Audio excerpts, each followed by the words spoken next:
Okay, and so we're going to be talking a bit about chord movement, which basically means going from one chord of a scale to another chord. So if we're in the key of C major, we could think of, well, if we go from the one chord to the four chord, that is a movement of a fourth. So from C to F is a fourth, okay? Now going up a fourth in terms of the chords is often considered the strongest chord movement in music. So if we think of going up a fourth or also down a fifth, it would lead us to the same note, being from C to F. So if we start on the one chord, which is C major 7, if we go up a fourth from that, we would get to F major 7. And then if we go up a fourth from F, we get to B minor 7 flat 5.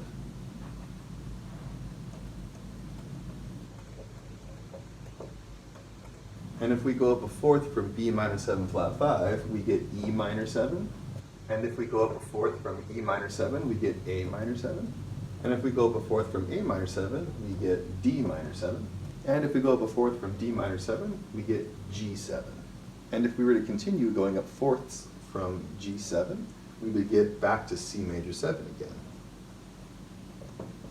So then the cycle is complete. So the next thing we want to do is number these chords. So this would be the one chord. Okay, so this progression here is one chord, four chord, seven chord, three chord, six chord, two chord, five chord, one chord. Okay, so this is what we call a turnaround in music, or a cadence.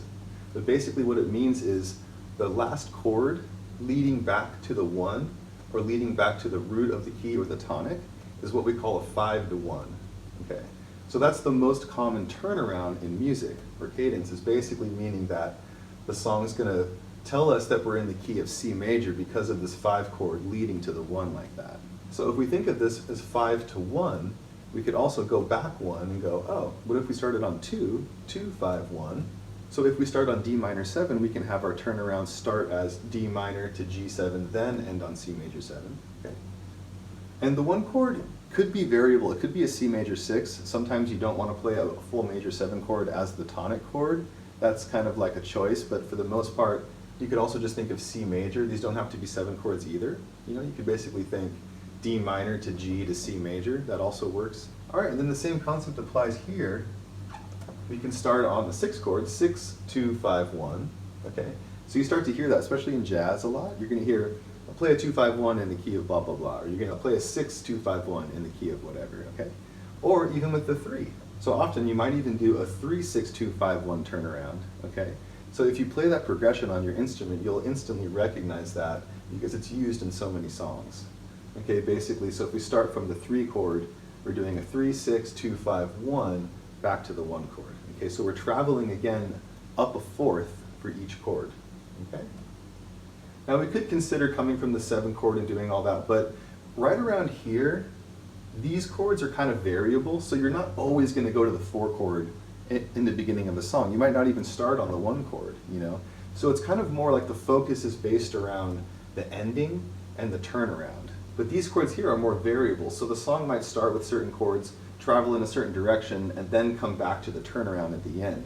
So the turnaround is really there to tell you what key you're in and make sure when you see a 2, 5, 1, you're basically hinting at that being the key center. And sometimes in jazz, you'll see 2, 5, 1s on other chords that aren't necessarily the key center. The song will still eventually come back to the original key center as a 2, 5, 1 usually. So the whole concept is this turnaround, you can start from 3, 6, 2, it can just even be a 5, 1, but that's the most common turnaround or cadence, as we say in music, meaning that it leads us back to the beginning of the chord progression and also helps tell us what key we're in. And then we also just want to understand chord movement from the perspective of the minor key. So if we're in A minor, and we call that the 1 chord, well, these are all the chords for the key of A minor. Again, it's the same as C major, but we're calling the minor chord the 1 chord. So the 2 chord would be diminished, or half diminished 7, you know. And then also, it's very common in a minor scale to make the 5 chord a dominant chord, as opposed to a minor chord, or minor 7. So in this case, we're going to choose to use E7, okay, as the dominant 7 chord for the 5 chord. Okay. So basically, if we're moving in fourths, going up fourths, we have the same kind of turnaround at the end, but we have a 2, 5, 1, for example, that is basically starting with a minor 7 flat 5 chord. So it gives us a different kind of sound as opposed to the minor 7 chord that you would play in a major key. So in a minor key, the 2 chord that you're going to play before the 5 chord is going to be a minor 7 flat 5 chord. Okay? And then of course here we can go back 3, 6, 2, 5, 1, and in this case the 3 and the 6 would be major, or major 7 chords. Okay? So yeah, that's basically how it works with a minor key. You just think from that perspective. But the main difference to really think about is the minor 7 flat 5 as the 2 chord as opposed to the minor 7 chord in a major key. And also just to note, you can write songs basically using any chord progression you want. You can move chromatically, you can move in any stepwise progression that you want to, any interval. But it's just kind of good to understand what the strongest ones are first.